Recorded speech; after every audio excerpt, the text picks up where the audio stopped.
other person, every other girl around Edward is predictable, boring. He can read their minds, literally. But I think the same holds in our culture figuratively for so many. And that's what he finds beautiful in Bella. He can't read her mind. She's not predictable. And that makes her interesting to him. Meyer's books are page-turners in large part because readers want to know whether this couple will overcome seemingly impossible obstacles in order to fulfill the yearning that each has for the other. And every great love story does the same. Maria and Captain Von Trapp in The Sound of Music, William Thacker and Anna Scott in the film Notting Hill, Wall-E in the futuristic Eve. Every one of these love stories points to a larger true tale. Suppose there was a king who loved a humble maiden. So begins a parable by the Christian philosopher Soren Kierkegaard, illustrating how God might overcome the infinite distance between us, fallen, sinful human beings, and Him, a perfect, righteous God. See, there are only two options to bridge that gap, said Kierkegaard. Either the maiden must elevate herself to royalty, an impossible task, or the king must find a way to lower himself to win her heart. But the king's position commands submission, whether the maiden loves him or not. And so he must approach the maiden in disguise, wooing her heart in common attire, lest she fear his position rather than fall in love with his heart.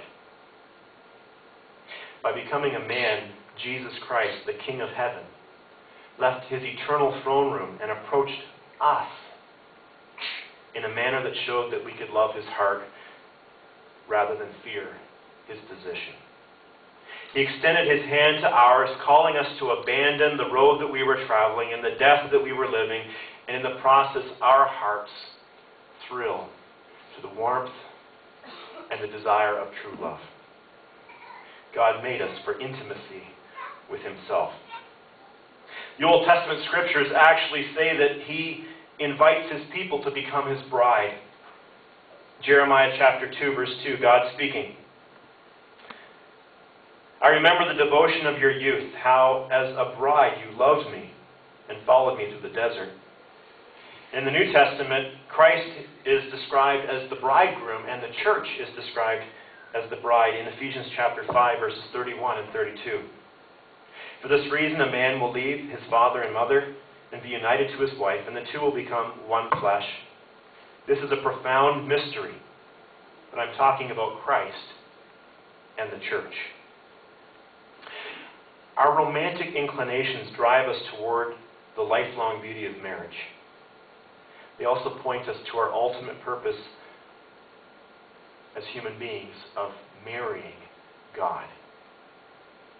Sadly, however, we can twist all that is beautiful and pure into something ugly and destructive, which of course begs the question, does the Twilight series handle romance in a manner that provides young readers with nourishing fruit or an unhealthy bag of chips?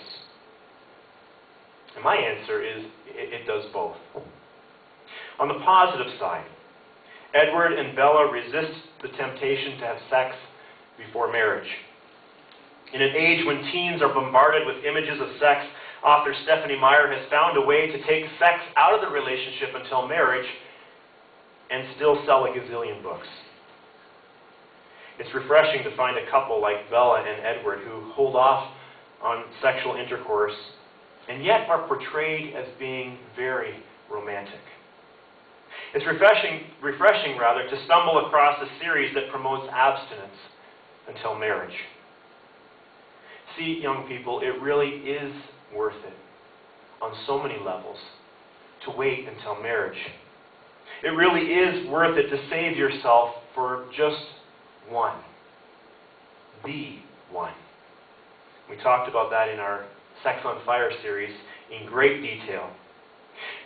Here's what I believe.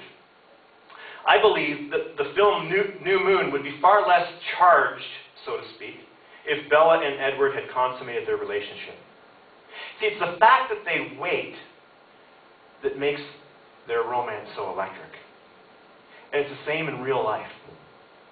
Young people, you will be more appealing and mysterious to your girlfriend or boyfriend if you choose to wait until marriage than if you give in.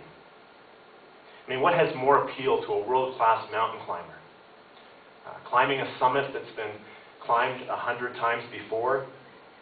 Yeah, I know it's a bad analogy, but it's a good analogy too. Right? Or climbing a peak that no one has summited. I think the answer is clear. One more clip. Check it out.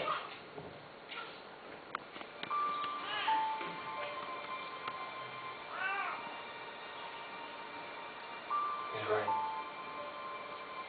You shouldn't become what I am.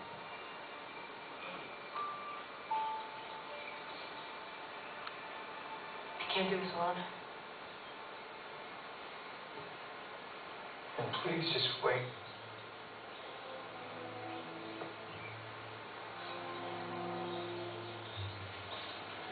Just give me 5 years.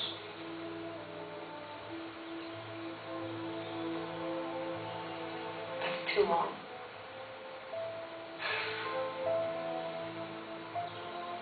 And 3.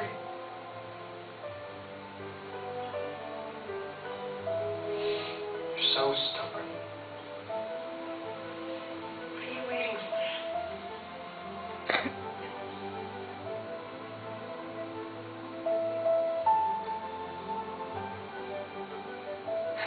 I have one condition. If you want me to do it myself.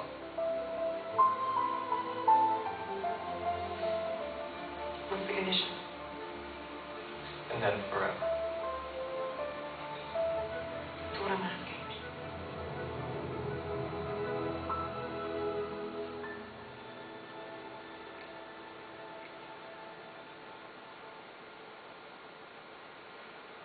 Marry me, Bella.